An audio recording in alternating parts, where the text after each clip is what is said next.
So we've been talking about graphing, and we talked about how there's three different forms we could write these quadratics, and depending on the form, we wanted to use like a different approach for each of these three forms. Because we said that, well, I said anyways, that to convert everything into vertex form is actually going to be more difficult than to just come up with a slightly different graphing approach. So what I want to talk about today is exactly that. So is going to be changing between these forms.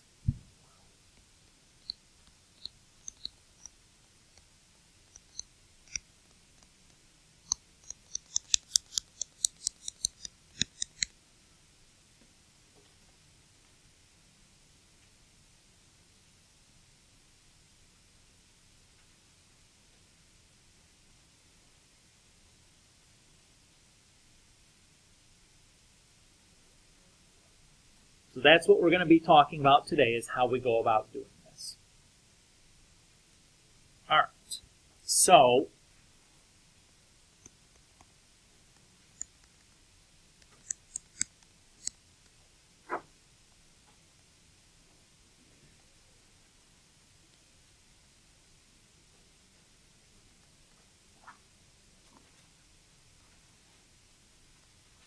the way we translate between these is from vertex form we can go to standard form, and from standard form we can go to intercept form. We don't have a direct route from vertex form all the way to intercept form without having to pass through putting our equation into standard form. And likewise, if you started in intercept form, we can get that into standard form. And if we have standard form, we can get that to vertex form. But there's no direct path from intercept form to standard form. Or I'm sorry, intercept form to vertex form. Excuse me. Okay? So that's fine. Okay, I get it. To go from intercept form, I have to do standard form first, and then I can get to vertex form. Or if I'm in vertex form, I have to get to standard form first, and then I can get to intercept form. What we need to do to complete this diagram, though, is to come up with the instruction on what I need to do to go from vertex form to standard form, or from intercept form to standard form, or to fill in the directions on each of these arrows. Okay with that plan? Okay. So, let's look at an example here. So let's say we have a vertex form equation.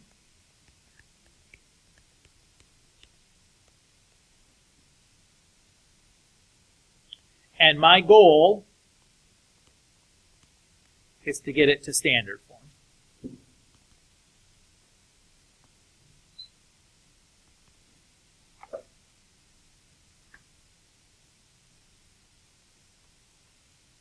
What does standard form look like again? Just to remind us what this needs to look like.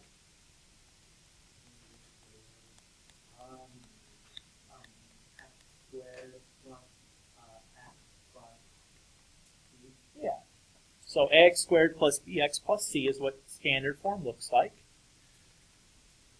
So to do that, basically I have to start by simplifying this piece down first. When I write x plus 1 in parentheses and then a squared on the outside, what does that really mean?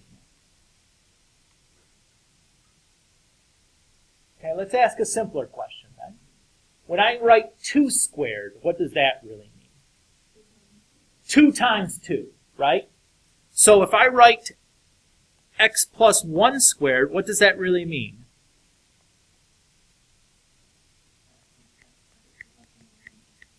Yeah, x plus 1 times x plus 1. Everybody's okay with that idea?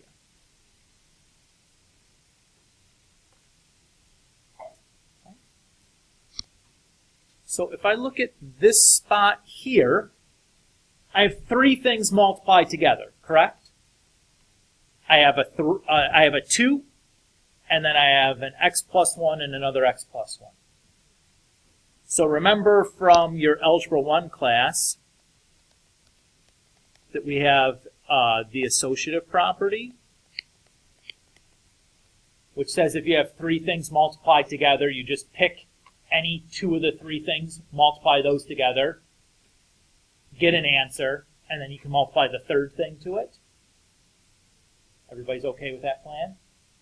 So it's up to us then which two things we want to multiply together first. I would do these two.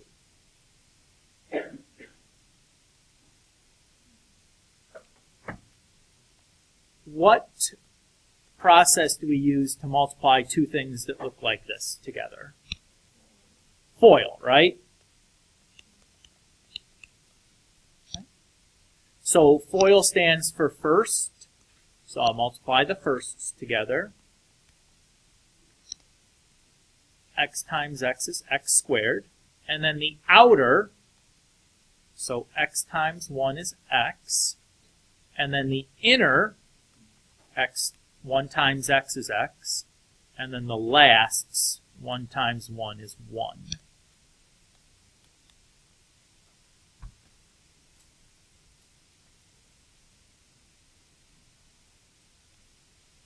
Everybody okay remembering foiling? That's good. If I look inside the parenthesis, is there anything I can do inside that parenthesis? Yeah, I should combine those x's. What does x plus x give me? 2x. Very good. When we add, the coefficient changes, not the exponent. Students sometimes get confused on when that exponent changes. Never for addition. Okay. Now what should I do?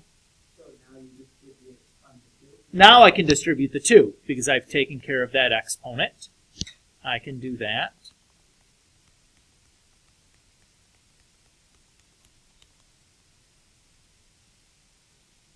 Don't forget that minus 3 at the end. I see students forget that guy along the way. They get so focused on the foiling, they forget about that minus 3 still floating around at the end and stop writing it down. But then my last step is to just do that 2 minus 3.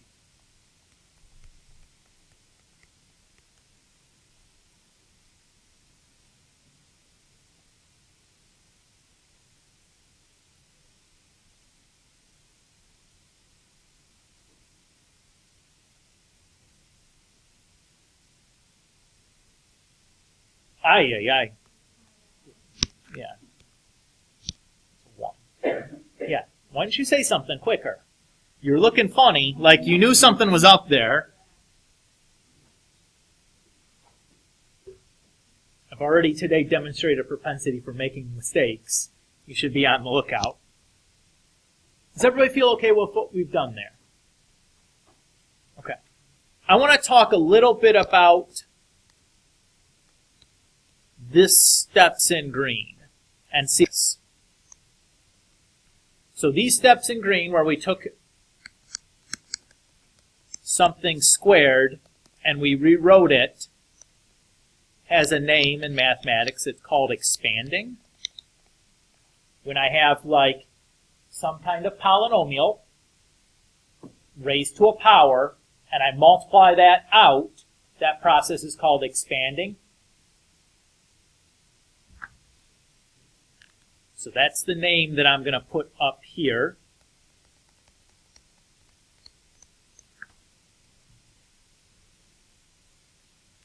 And what I want to do here is I want to create a little bit of a shortcut formula to this. Okay? So if I take any two things, a and b, and I want to do a plus b squared, if I use my FOIL,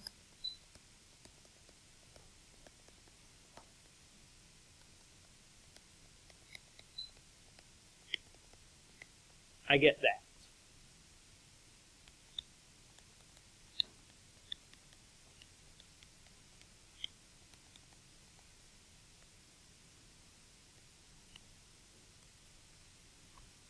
this is my shortcut that I can use. So let me just show you why that's a shortcut.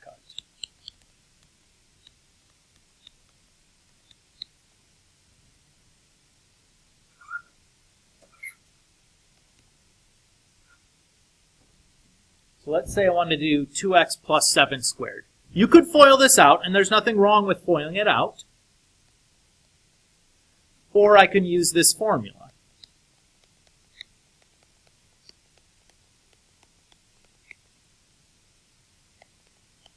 And ideally, this is something that we can do in our head, but I'm going to write out how I've plugged things into the formula, because if it's the first time you're seeing a formula, me demonstrating that I can do it in my head isn't very helpful for note's sake, right? So I'm going to write out what I'm doing kind of in my head.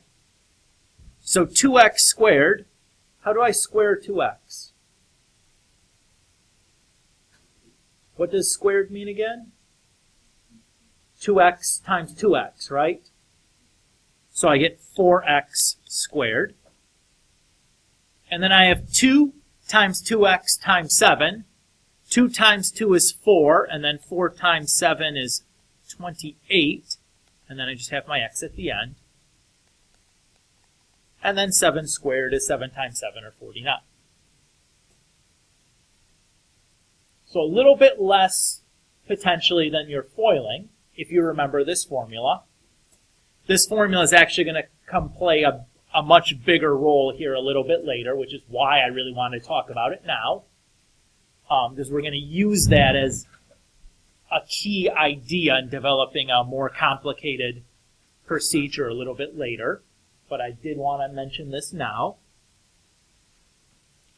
How would this have to change if I had a negative?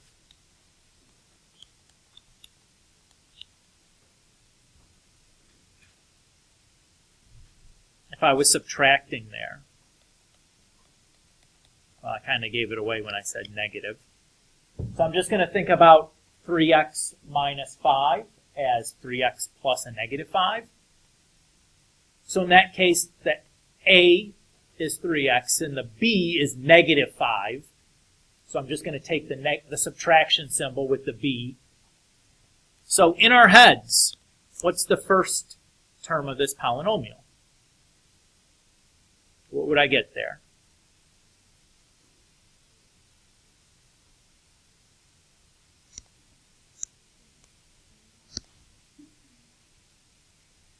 So what do I get when what do I get first?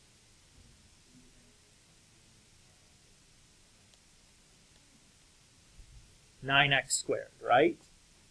We're going straight to the answer. That's what I'm trying to ask for. I was not clear based on the mumblings I was getting from people. Everybody's okay with where the 9x squared came from? Okay. Next part is I have to do this. What do I get when I do that?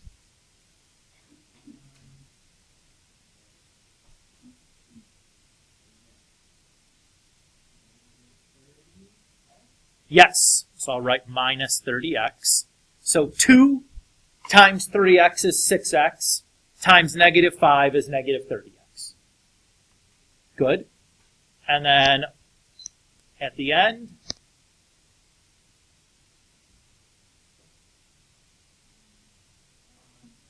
plus 25.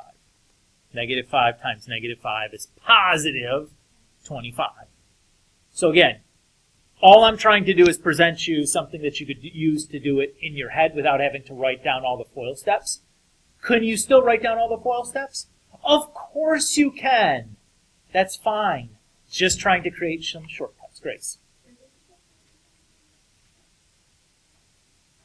So I did 2 times 3x times negative 5.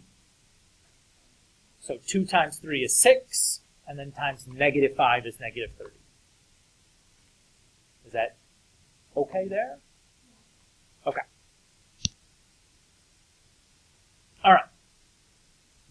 So we've completed 1/4 of our chart. Well, that's something. Let's go and look at, say, going from intercept form to standard form. Okay. So we're going to figure out what goes there.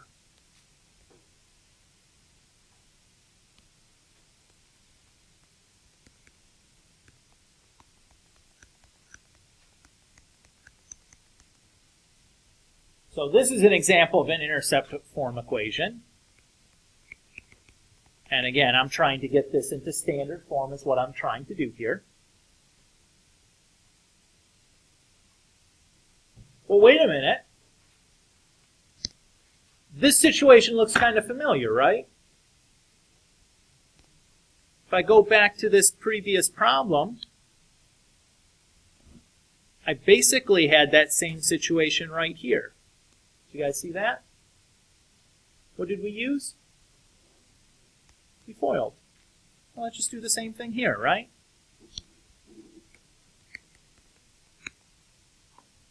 So, first, outer, inner, last, then let's combine our like terms. Negative x plus 5x is 4x, right? Because what's the coefficient on negative x? Negative 1, right? So negative 1x plus 5x is positive 4x. Again, don't let that negative sign there in front of the x confuse you. There's still really a number there. Everybody's okay with that idea? And then we just need to distribute.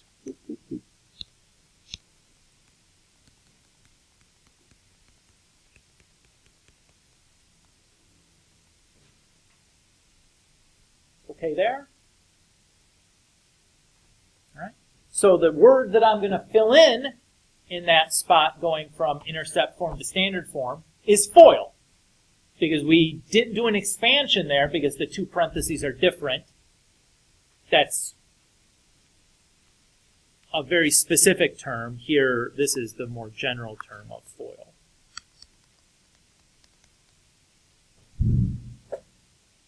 Everybody's okay there. We're halfway done in filling this chart out so that we can use it.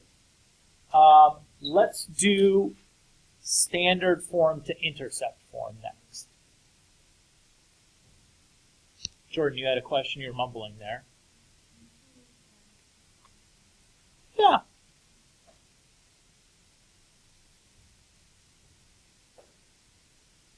Connor? Of course.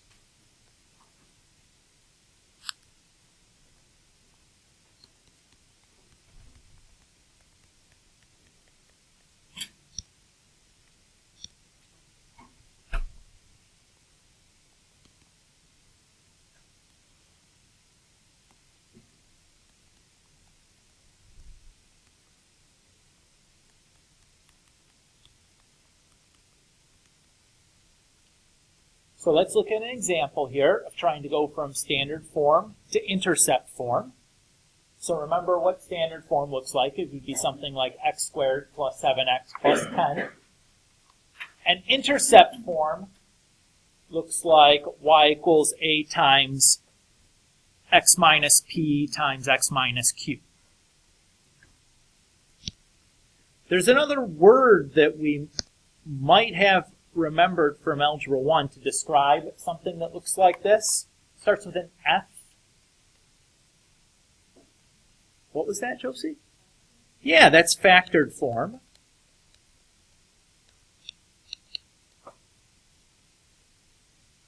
So basically, what we're going to need to do to go from standard form to intercept form is to factor. Is everybody okay with that idea?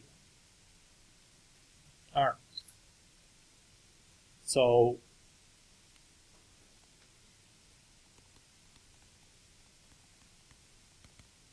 let's talk about factoring. Some of us remembered hearing this from our Algebra 1 class. It seemed like probably a little bit more than half of us remember doing this.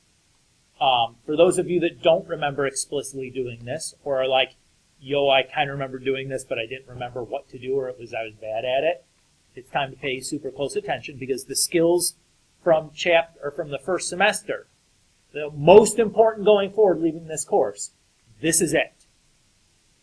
This skill you will need so much, will be expected to be able to do it fast and effectively forever, on command, you should be able to do this. Okay? All right. So, what I'm going to do is the first step is I'm going to ask the question, what two numbers, I'm going to call them m and n, multiply to give me the a coefficient times the c coefficient, and also at the same time add to give me the b coefficient. And this is for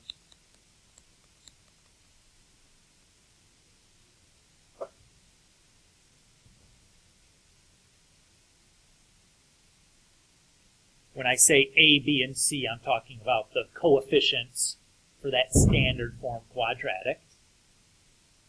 Is everybody okay with this idea so far? So if we go back at the same time, and we're dealing with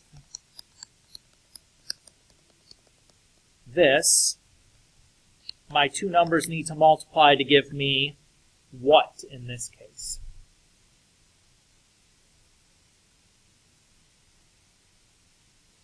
What's the A here? Bless you. You're welcome. What's the coefficient on x squared? X squared isn't the A. It's A is the coefficient, which is 1.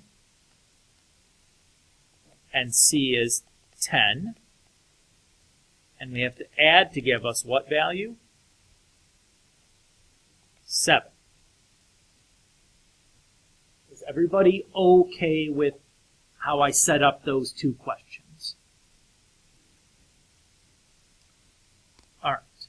The best way to answer this question is to start with the multiplication piece. So I'm going to make a little list of the numbers, the pairs of numbers that multiply to give me 10. So I could have 1 and 10, -1 and -10, 2 and 5, -2 and -5, and that's it. Those are all the pairs of numbers that multiply to give me 10. And when I say numbers, I really mean integers, I suppose. There's lots of decimals that multiply to give you 10 beyond the scope of this class. Everybody's okay with this? Do you see any pair of numbers there that also add to give me 7? Yeah. So, ordinarily, would we want to write all that stuff down? No, that would be stuff that you would do in your head. But for the sake of the notes and explaining the process, I'm writing all this stuff out. Okay? All right, so we've accomplished the first step, is we found the two numbers that multiplied to give us A times C, and then added to give us B.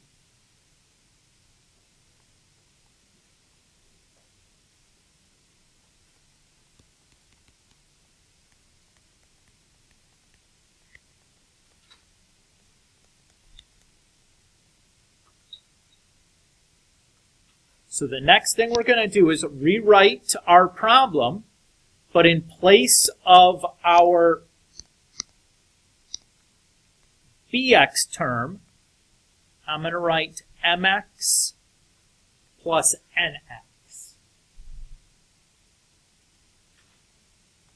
And let's look here at the specific example and see why it's okay to do that.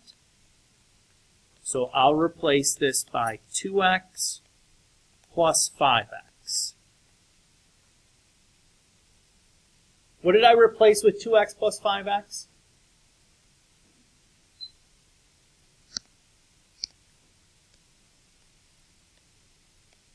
$7x, right? Is 2x plus 5x 7x? Yes, right? So it's surely okay to replace that. I haven't changed the values going on in this equation. It's fundamentally still the same thing. I've just written it in a different way. Is everybody okay with that?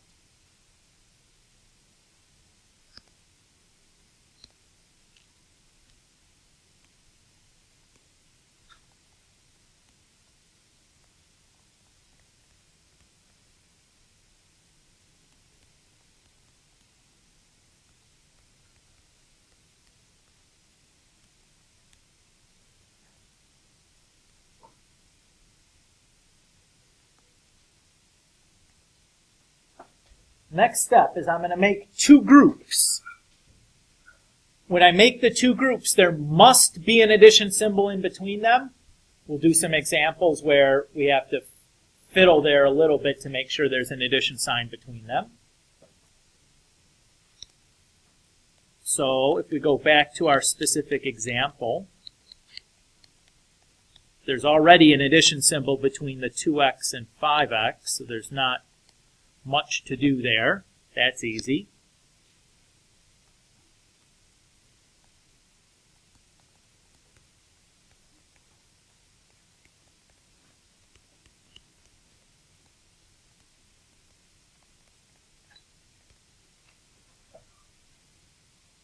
The next thing we want to do is take a greatest common factor from each group.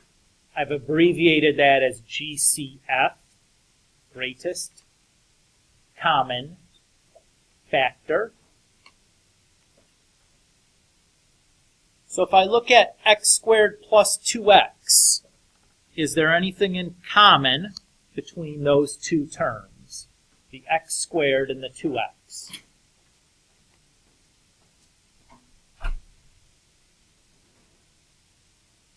X, right? Everybody agree with that? So if I factor that x out front, what's left?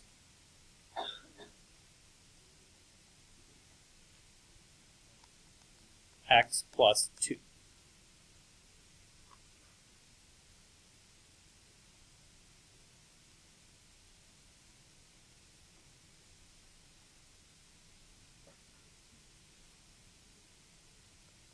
Any questions on what we did there? Okay. In the next group, what's my greatest common factor? Between 5x and 10, what's in common? 5 is correct. So I'll put that 5 out front. And then what's left inside the parentheses?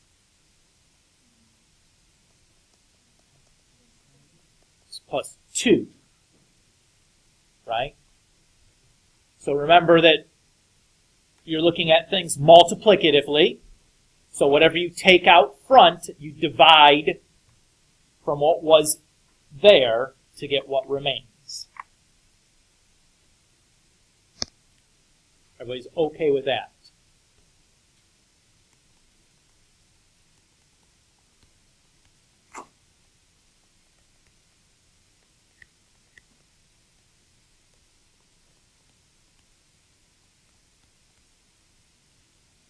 So now I'm going to look at the whole thing and look for a greatest common factor.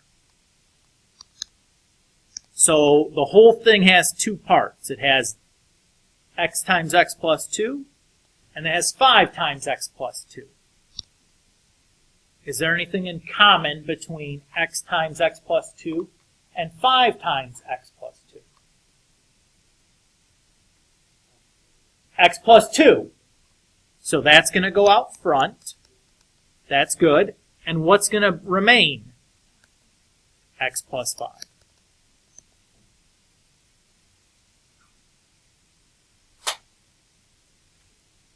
And we're done. Because we're now in intercept form.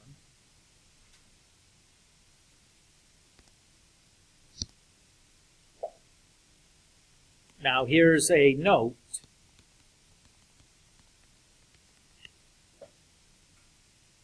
If the leading coefficient of 1, or if the leading coefficient is 1,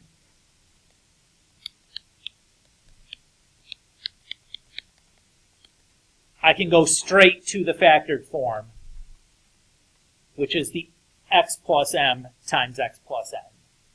It is the answer to that question, what multiplies to give me and adds to give me. So just to point this out, the shortcut here, because a equals 1, I found the two numbers that multiply to give me 10 and add to give me 7 are 2 and 5. I could skip all of that and write immediately x plus 2 times x plus 5. Massimo? Yes, of course. Let's do another example on some practice on this.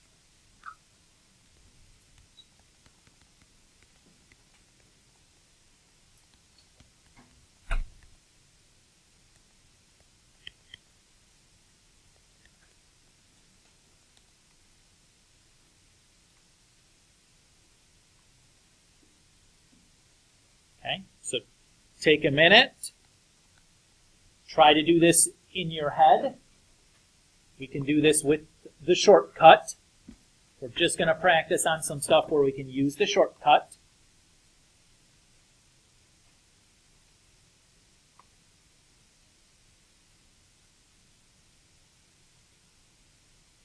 You should be done by now.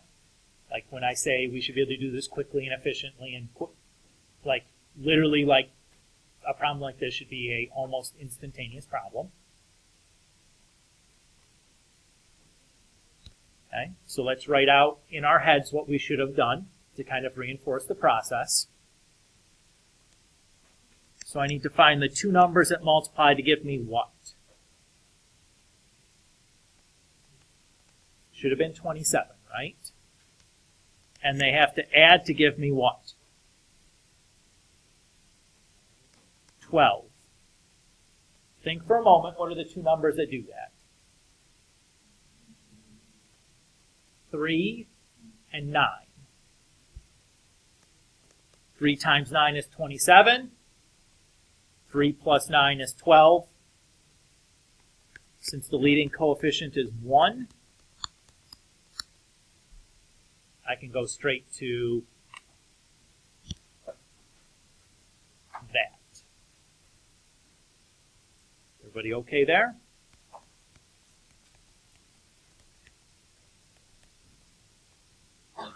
Do another. X squared plus 5x minus 6.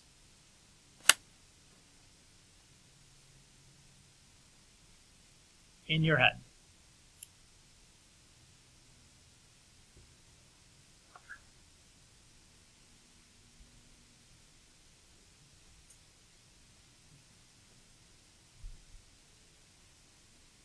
Should have it by now. Andrew?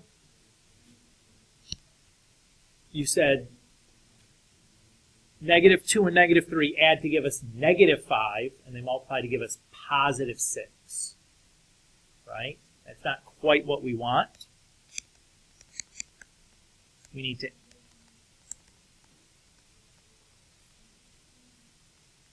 -1 and +6 is the pair that we need. So x minus 1, x plus 6.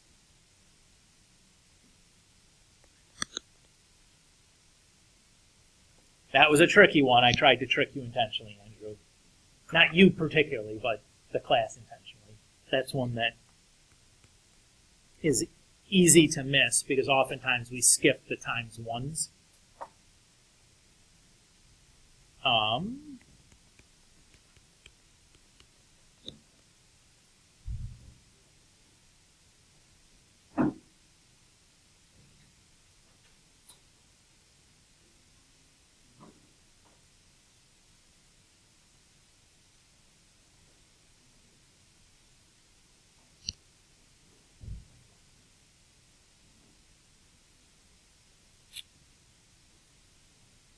So we need two numbers that multiply to give me -56 and add to give me -1.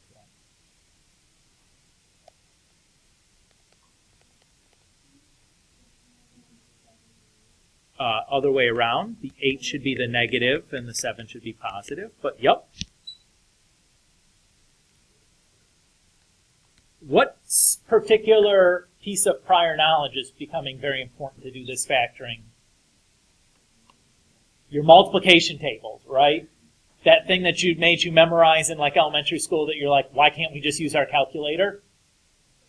This is one of the excellent reasons of why we wanted you to memorize this, because these basic number facts become really important later on to make problems that could be like really time consuming into something that can be very, very fast.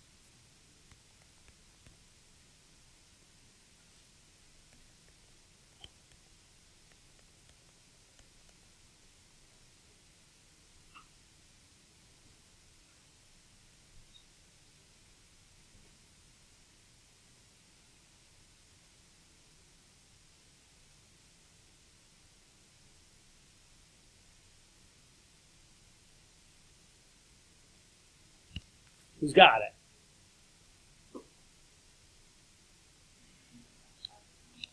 Well, you gotta take a chance sometimes. Yeah. Does it matter what order I write these, by the way? No. Why doesn't it matter? Yeah, multiplication is commutative. You can do it in any order. So x minus 9 times x minus 6. The same as x minus 6 times x minus 9. That part doesn't matter. Okay, let's stop here.